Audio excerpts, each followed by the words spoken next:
Hi, I'm Nirali Rahman. I'm a teacher. Apart from that, I'm a motivational speaker. So आज मैं आपको बताने जा रहा हूँ कि संस्कृत में आप किस तरीके से अपना मार्क्स बढ़ा सकते हैं, किस तरीके से बना सकते हैं। सबसे पहले आइए कि कितने क्वेश्चन और कैसे-कैसे क्वेश्चन्स आएँगे, मैं इसके बारे में बता दूँ आपको। तो वस्तुनिष्ठ मतलब कि ऑब्जेक्टिव 60 क्वेश्चन आएँगे। 60 क्वेश्चन में इस साल हो सकता है कि आपको 100 क्वेश्चन भी आए और उसमें से 50 का देना हो। लेकिन कभी-कभी पेपर में आता है कि 100 कर दिया गया है, कभी-कभी बोलता है नहीं किया गया है। आप ये तो पहला एग्ज़ाम होगा, उसी दिन पता चलेगा आपको, राइट? और जितने भी लोग कहते हैं कि 100 या 50 एकदम पावर के साथ कह रहे हैं, तो वो लोग अ, किस बेसिस पे कह रहे हैं मुझे नहीं पता। लेकिन कभी-कभी पेपर में आता कुछ और है, होता कुछ और है। 100 भी आ सकता है, 60 भी आ सकता है। जैसा है आप लोग कवर करेंगे वहाँ पर। सो आगे देखिए, ये इसमें से 50 क्वेश्चन के आपको जवाब देने हैं। 100 भी पूछेगा फिर भी आपको 50 का ही देना है, और 60 पूछेगा फिर भी आपको 50 का ही देना है। लेकिन उससे तो अगर 100 पूछता है तो बच्चों को थोड़ा-सा सहूलियत हो जाएगा। अब उसके बाद देखिए, इसमें ये है कि 5 क्वेश्चन पूछे जाएँगे। देखिए 5 तरीके के क्वेश्चन, कौन-कौन क्वेश्चन है बताता हूँ आपको। तो 50 मार्क्स तो ऐसे कट गया, बचा 50 मार्क्स। तो 50 मार्क्स में हम लोग आते हैं, क्या देखते हैं। इसमें दोनों का अस्तित्व प्रश्न रहेगा। इसमें से प्रश्न रहता है जिसमें से 7 मार्क्स और 6 मार्क्स का रहेगा, जिसमें आपको छाँट कर लिखना होता है। तो आप छाँट करके लिख दोगे। अपठित गद्यांश, गद्यांश लिख पूछता है तो गद्यांश आप उसको तो लिख ही दोगे, राइट? सब लिख देते हैं। लेकिन अब आता है, देखिए आगे क्या चीज़ है, पत्र लेखन। पत्र लेखन में आपको कर क्या लेना है कि एप्लीकेशन जो टीचर पे होता है या प्रिंसिपल पे होता है, प्रधानाध्यापक पे, वो कर लेना है। उसके बाद फादर पे कर लेना है, मतलब पिता पे।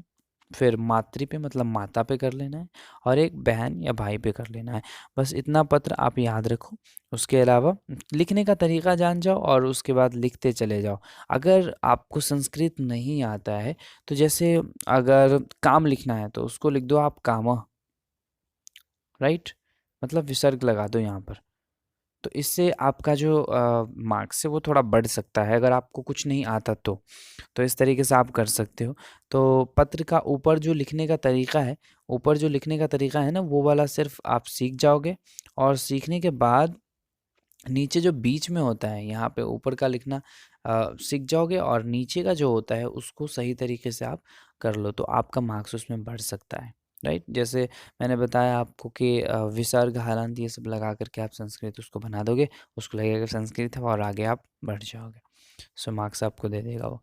नेक्स्ट आइए अनुच्छेद लेखन। तो अनुच्छेद लेखन में आपको क्या करना है कि अनुच्छेद पूछेगा, उस पे आपको 7 लाइन लिखना होता है संस्कृत में। इसमें आप अनुशासन पे कर लोगे।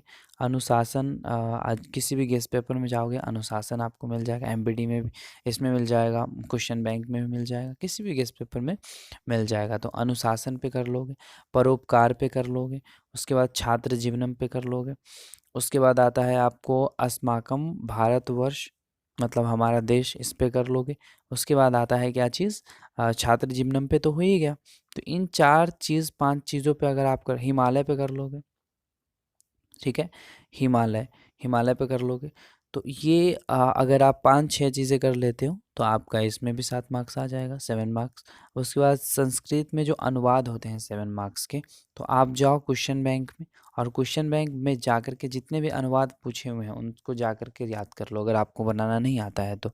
तो आप अगर उसको पढ़ लेते हो तो शायद उसमें आपका बन सकता है, आ जाएगा, अलग-अलग से एक-एक आ जाएगा, तो आप उसको बना सकते हो। आगे देखिए, आपका लघु उत्तरीय प्रश्न 15 पूछे जाएँगे, जिसमें से 8 आपको आंसर देना है।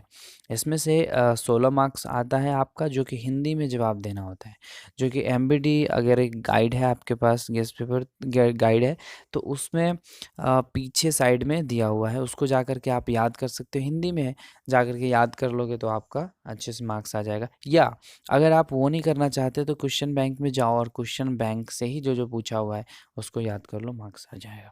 ज़्यादातर इस साल क्वेश्चन बैंक से ही पूछेगा, और हर साल तो क्वेश्चन बैंक से पूछता है, लेकिन आप क्वेश्चन बैंक को अच्छे से कंप्लीट कर लो। चलिए देखिए, इसको लिखेंगे कैसे। यहाँ पे भी हम लोग 4 लाइन ड्रॉ करते हैं, मतलब 4 लाइन नहीं, मतलब उसको 4 भागों में फ़ोल्ड करते हैं और 4 भागों में फ़ोल्ड करने के बाद ये वाला भाग दिख रहा है आपको, इस भाग को हम लोगों को छोड़ना होता है। तो कैसे करेंगे दिखाता हूँ आपको, कैसे लिखेंगे हम लोग। 1 2 3 4, ये फोर्थ भाग हो गया ना, तो इसमें लाइनिंग ऐसे ऐसे होगा। तो यहाँ पे आप क्वेश्चन नंबर 1 लिख दोगे और उसका उत्तर लिख दोगे, उत्तर।